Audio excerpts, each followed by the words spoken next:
We have our panel on the hunt for yield. Here joining us is William Fong from Zero Cap, Matt Allen from Tractor Ventures, Sean Fox from Foxy Group, and Chris Pack from EG Private Wealth. And we also have Peter Baker from Unhedged. Hi everybody. So, the hunt for yield. I don't know about everybody here, but when I saw that, I was hoping that we'd see lots of whips and hats and adventurers sitting up here. But don't be disappointed, we've got an amazing collection of people here from an exciting background to give us their opinion on yield. What I'll do is I'll do a bit of an introduction for everybody that's up here first. So we have Matt Allen here from Tractor Ventures. Exciting company, helping tech companies fund them, also giving them strategic advice.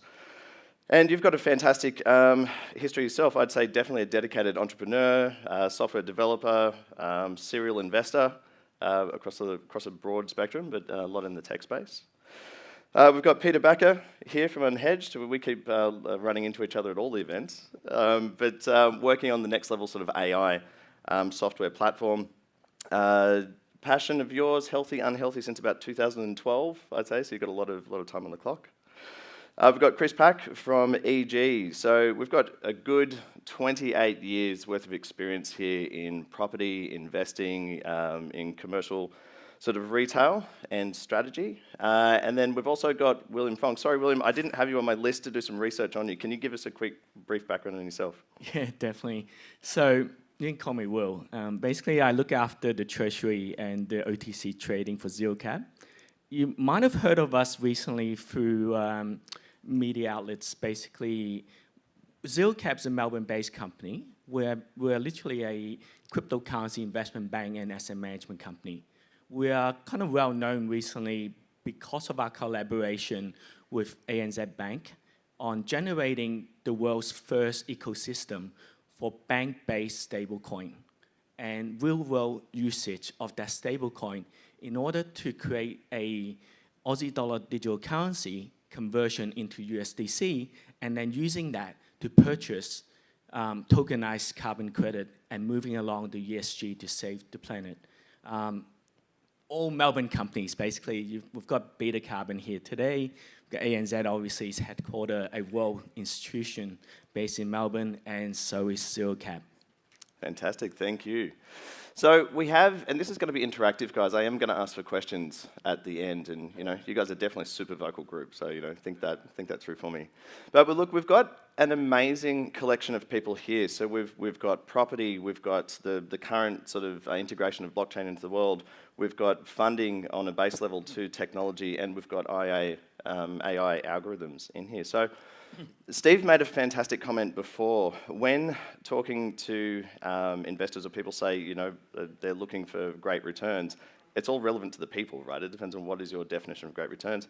And we're going to run this as a conversation, guys, like talking amongst yourselves as well. But who wants to start? What does yield actually mean for you in your industries or personally? We're probably pretty simplistic from the perspective. We're a very data-driven real estate investor. From that, we've evolved into prop tech and then moved into fintech. So our investor base can do everything from, our major success in the prop tech would be Willow, which does digital twins of buildings. Now, there has got 16 offices around the world. Nicholas Small, the ex-CEO of Macquarie Bank's now the chair. And so getting those insights help us make better decisions. Last year, for one of our clients, we bought half of the Queen Victoria building. And what we do is that insight that we do in doing major investments, we provide to our property syndicates. So whether it's a $10 million deal, our largest last year was $1.1 billion deal, it is still the same methodology and detail that we go through. And from that, it's about providing yield to all our investors. So for us, it's pure cash yield distributed to them. So it's pretty simplistic. I love you say it's simplistic, like it's, but there's a lot in that. I might jump in. So at Tractor, we let the VCs do the rockets, and we provide revenue-based financing to tech companies with dependable recurring revenue, and we share a top line rev share to get our loans paid back.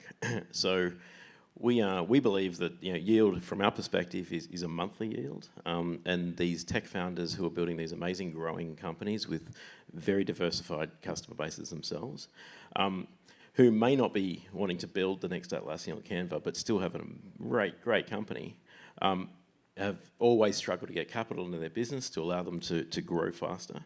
There's a massive opportunity for us as investors to be able to support them. So we have a very large debt warehouse that we've paid some pretty great coupons in, and lend that out into our revenue-based finance product. We've built a big software platform, which is taking variable payments from software companies on a monthly basis is not an easy thing to do. So we built some tech to make that easy. So we're scaling that up, and definitely, the difference between locking up your capital in an equity investment in a 10 to 12 year horizon, hoping to get 100x versus getting some yield on a monthly basis is an interesting thought process when you look through the technology lens.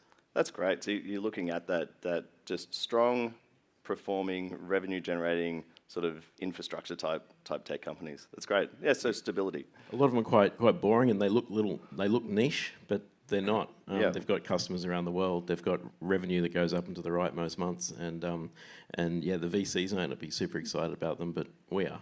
That's great. That's it. Money, right? That's good. Yeah, for unhedged, it's a little bit different.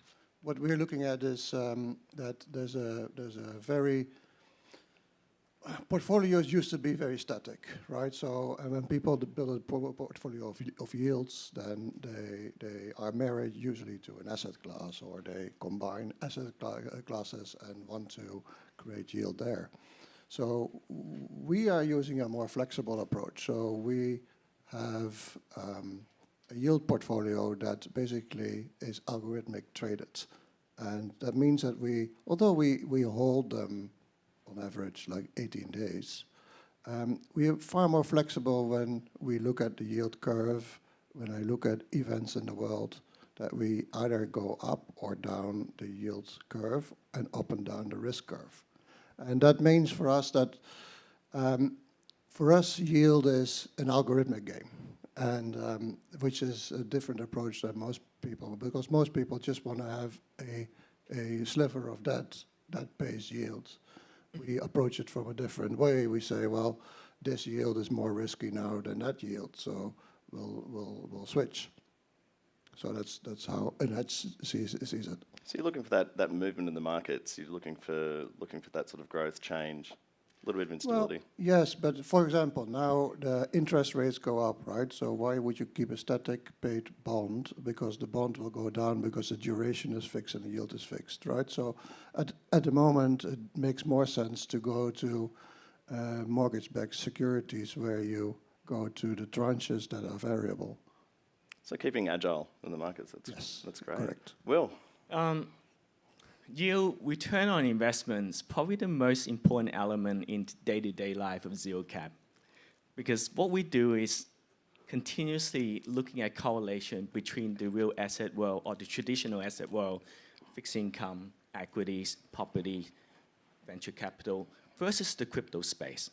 How we could help investors, family offices, high net worth clients, institutions, migrate some of the portfolio allocation into the crypto space.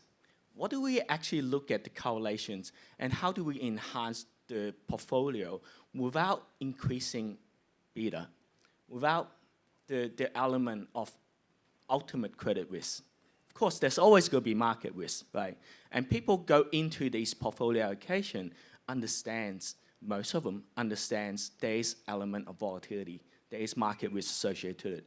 But how do we actually measure the market risk respective to the return on investment in a portfolio allocation that allows that increment without reducing or increasing the overall delta risk of the whole portfolio? So yield to us, it's almost bread and butter. Every day we're harnessing volatility, we're trying to move, take out the credit risk associated with the crypto space, counterparty risk, et cetera, and how do we actually net down and filter out and reduce it to the point that we could recommend to our clients?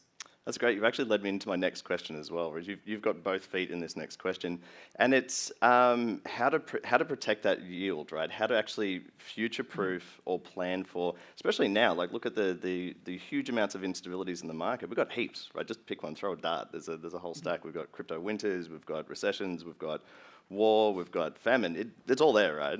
So the question is, you did a really good job of already answering that. Is how do you guys future-proof against it? How do you sort of set that marker? And what are the secrets behind it? Do you have a guru or a Ouija board? Like, what are we looking at? For us, it starts with interviews with tenants of the buildings we're buying, understanding what makes their businesses work, doing credit reviews of them. Because at the end of the day, that lease is what you're banking on to do your distributions. How much can they afford to pay for rent? And making sure that it's sustainable, therefore. And then the other benefit is that we've obviously got fixed increases. And I think with the evolving market, having inflation-linked leases with the volatility of inflation, that's kind of buffering it out as well. So, but it really comes down to credit worthiness of our tenants to pay rent every month so we can do our distributions. That's really clever. That definitely comes from that 28 years of experience and retail strategies that you have. We can see that shining through. Yeah, from our perspective, we've effectively built a credit and risk engine that can take a forward position on recurring revenue, non-tangible asset businesses, which is not many banks can do, if any. And the team that's done that, I actually have 5 guys on my team who are ex-Prosper that have done this to the tune of several $billion. So we're using a slightly different asset class, but that 1,000-point risk credit score is what we're doing and continually iterating and testing on to try and take a relatively risk-adjusted position in the future of recurring revenue. That's fantastic. So just using solid backgrounds and experience in there to really sort of proof it up. You definitely have a wizard in the cupboard, right? What have you got? We have a number of PhDs that are, they actually came to the startup space because they were fed up from working at big banks. And so 2 of them come from Goldman Sachs and 1 of them from Baronia. And these guys are just absolute wizards. What we found is that, especially when you're looking at hunt for yield, that you can't forget the macro picture. And I know that's for Matt as well. Matt must see that if the macro changes, the micro will change as well. And so what we are trying to combine is basically alternative data with trading data. And one of the things that we are working on now is a lot of blockchain data. And we don't use blockchain data necessarily to trade blockchain assets, but what we have found is a way to be able to determine whether we want to be exposed to the blockchain sector.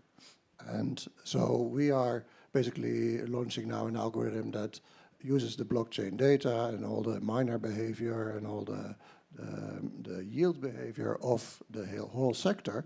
And then we buy companies like Coinbase, Silvergate, blah, blah, blah, that have their balance sheet exposed to Bitcoin and or to crypto in general.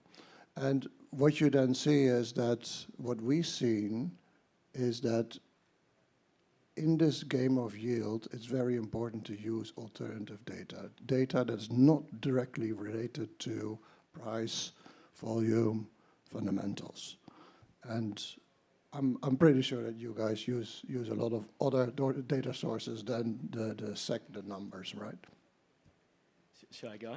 Oh, I'm going to lead one to you. That's actually interesting. I had an image in my mind then back to the adventurer part of the hunting this, of the alternative information of you guys opening like trash cans and pulling stuff out and getting deeply involved. Satellite pictures of heat exhausts of iron smelters, yeah. That's great. Okay, we're getting right into the adventuring part. So I'm going to lead another question because you absolutely answered the question the first time around, and this one's in the wheelhouse for you as well. So guys, the absolute I'm going to say the emergence of blockchain, right? But it came in like a freight train. It's like it's been with us for the last 3 decades, is what it feels like. And how's that? It's definitely for you. But how's that playing into your investment methodologies and looking for that yield, and also staying ahead, particularly with property, right? Because there's a lot of blockchain that's happening out there. How do you stay ahead of that curve? But you can. This is quite interesting because I was just listening to both Matt and Peter, and I was thinking, wow, this is, that's something we've been developing in-house for a long time. So basically, we've got a research team and a credit analytical team within the house. And the research team looks at historical macroeconomic information, blockchain data, etc. We analyze it and put it in a big picture, basically. And we try to forecast how the portfolio investment climate will actually evolve. Our credit analysis team, it's probably more related to your second, the question you just mentioned, is that we've actually tried to replicate a Moody's and S&P credit agency in-house. I don't think there's too many that's attempted this explicitly, but personally, I used to be a credit portfolio manager, and every day I come into the space, I look at ratings, I look at jump to default ratios, I look at CSO1s and all those things, and I've noticed none of that actually matter in the crypto space so far. No one's been looking at it, no one's looking at counterparty risk, no one's looking at counterparty leverage, the use of funds, anything like that, right? It's like 30% yield, that looks good, here's the money. But we've been a bit more conservative. We've been a bit more stringent on our, how we actually look at client funds, how we actually look at portfolios, and how we look at the lending space. Now, I would say that in cryptocurrency asset management for the last 3 months, market risk is no longer the topic, right? It's credit risk. Because most of these altcoins has dropped 80%, right? If you believe in the protocol, you've done your DD, what does market risk matter, right? You allocate 2% of your capital into it. So what if it goes down under 50, right? If it's long-term investment, if you're into a VC, that's beautiful entry. But can you get your money back? That's the issue, right? All these big topics coming out, $10 billion hedge funds, suddenly put down a draw gate. And you go, whoa, draw gate, hedge fund, 2009, all over again. What happened? It's return off capital, not return on capital. We should talk afterwards. That's fantastic. So I'll just comment on that for a minute. And it's such a great, unique perspective here, because we'll get perspectives from everybody on how blockchain's affecting their industry. But to have somebody in blockchain, but then what the effect of blockchain is on that industry itself or the crypto markets. And you're absolutely right. Being ahead of the curve and seeing what's happening, because that's where it's moved to. It's all traditional format with a new face on it. But nobody's been doing that yet, right? It's like being in the 1920s and just going, oh, I see what the next 100 years looks like. We can start building. I won't grab the mic for too long, but there was one interesting fact that in May this year, for the very first time in the history of cryptocurrency, we saw that an event risk came from the crypto space and moved the entire S&P and NASDAQ, right? During the terrorist collapse, basically shocked the entire world of asset management. And I've never seen that before. Right, and I believe that it shows the world crypto matters. And it's not going away. No, that's very true. I'll take my slightly more controversial perspective. Perfect. As a first half of my career as a software developer, every time someone says blockchain, I think database. I think slow public database that a lot of the use cases out there who are being presented should be in an actual database for a whole bunch of reasons. And I think that it's really interesting to hear, I'm going to use the derogatory term of normal people, talking about a piece of technology that has obviously use cases to do a bunch of stuff, but there's a bunch of bad shit that shouldn't be out there. Yep. And it's to that point, I think the signal to noise ratio out there in crypto space is extremely difficult to unless you've got a lot of time to try and decipher. Maybe you need some abstraction layers between the actual stuff and what you're putting your money in. But from my perspective, also it feels like lessons being relearned. Like you just said, reinventing the wheel. It feels like we may be raging about our financial system, but there's a bunch of reasons things happen in it. And just because you don't like the reasons doesn't mean you should start again. Absolutely. Yep. And you've tied that together perfectly, and with what Will's doing there, and looking at that and building that, that secret, just taking simple credit risk policy to, I don't know, a $3 trillion industry that doesn't have it yet. It's like 15%. There's something interesting about crypto. What I think is interesting is almost counter. I mean, I'm on both sides of the fence, but one of the things that I really think is remarkable is that the crypto industry only borrows to the crypto industry, and you see really little spillover into real finance, into finance of mortgages. So how I see this is, as long as the crypto industry is playing with itself, it's kind of a masturbation in finance. I don't think it will go really hard to the real economy, because the real economy in long term grows at 4%. If you take risk above 4, if you want more yield than 4%, you take risk. If you have an industry that only borrows to itself to generate 20% interest, then you stack up risk. 20% is probably for a reason. But, for us, we're looking. EG's got its own, or had for a very long time, its own proprietary risk system to try and remove the emotion of a deal. Everyone loves a deal. Real estate people are probably even more prone to that, and so we actually go through all the assumptions and use those different data to actually remove the emotion, because the deal team is, driven to try and do a deal, and as a CIO, my job is to actually just sit there and go, okay, let's just break it down, and all those alternate data sources, and whether it's logistics, where you're looking at toll roads, container movements, all those different data sources are important about it. Mobility data, about really are people going back to the office, all those different data sources, we need to look to really inform us to, where is the best place to put the next incremental dollar, because, there's so much data, we actually need to work through what's the best decision. And how's blockchain coming into the methodology for you guys as well? Like, what are you seeing on the horizon there? Yeah, look, I think all of it comes down to weight of capital and movement. So for us, it's something that we need to look at where financing is going and real money. So for us, it's about being open to how we can actually interact with it, because real estate's very traditional. You have a lease, you pay a rent, we distribute the rent to our investors. So it's definitely something that we are really conscious of.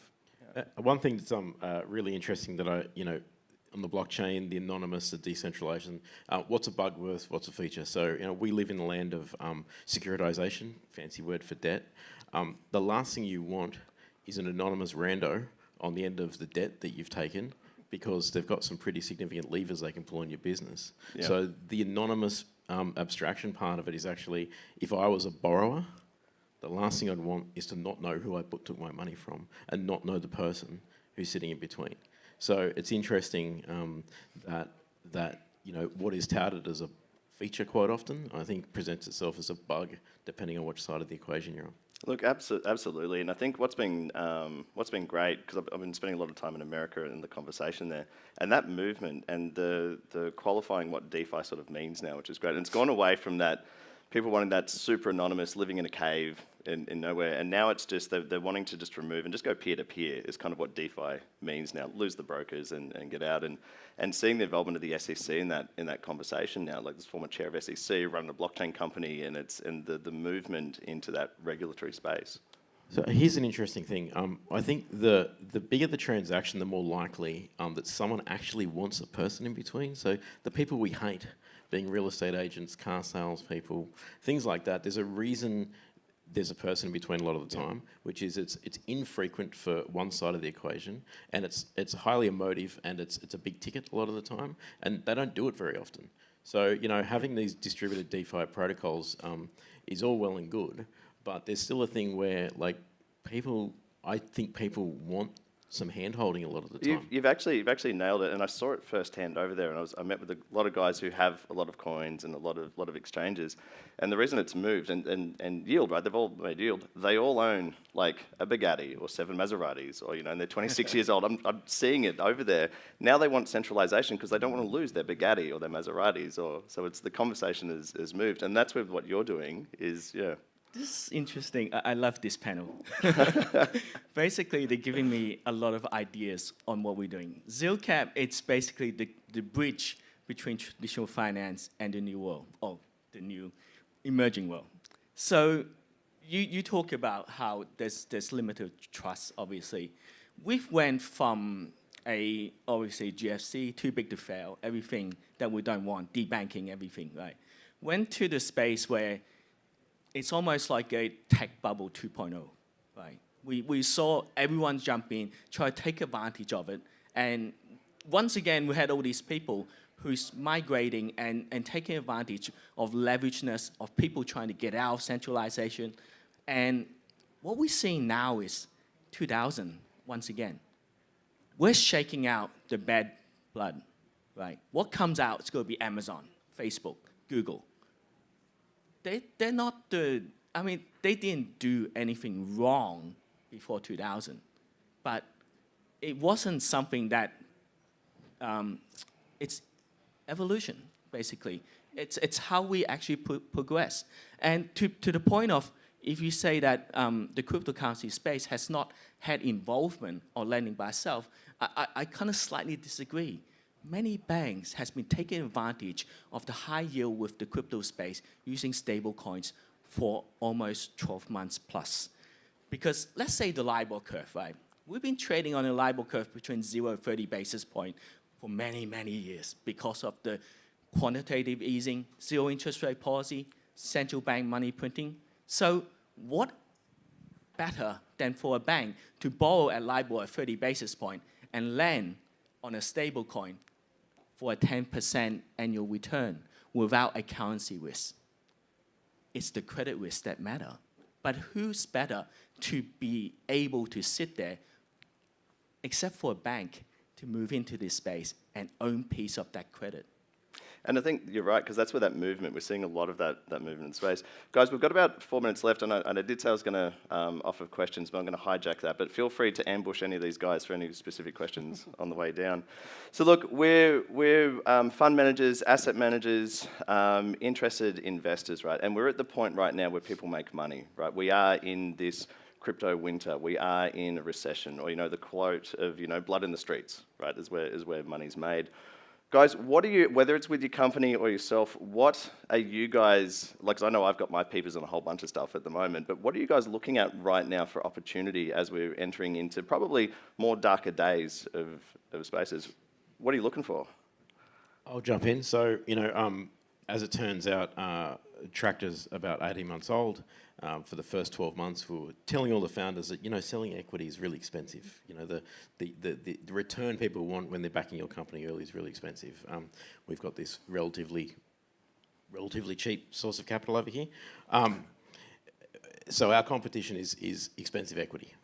Now it's really expensive and really slow. So as the VCs sit on their hands and, I'm going to say their backbone shrink even further and not being able to actually have any conviction, that founders are now actually realising they don't want to sell their shares to people.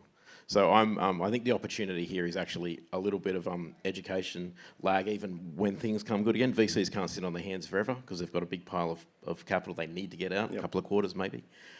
Is that founders actually go, well, hang on a bit, if I can build a great business here, I may not need to sell these shares forever and a day and sell 20% of my company every single time. And I think there's be a flip here, where great businesses will fund themselves differently.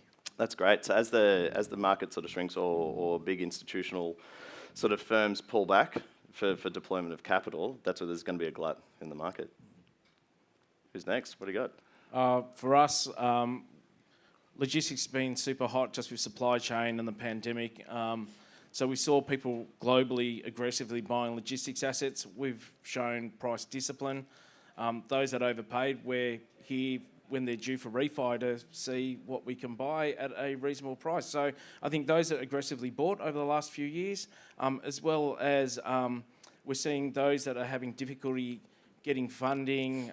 For us, it's about watching deals fall over and seeing actually can we opportunistically buy them at attractive prices in a less competitive market.